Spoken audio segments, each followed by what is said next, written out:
Nos llamaron el patio trasero, pero somos la raíz del continente. Nos pintan como pobreza, pero llevamos riqueza en la sangre.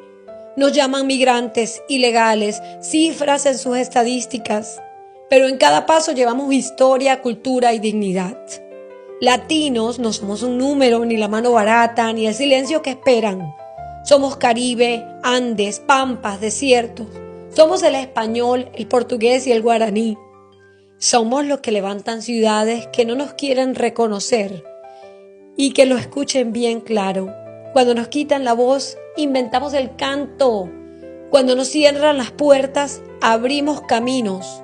Cuando nos quitan la dignidad, la recuperamos con fuerza. Que lo sepan, tocaron lo nuestro, pero nunca tocarán nuestra alma latina.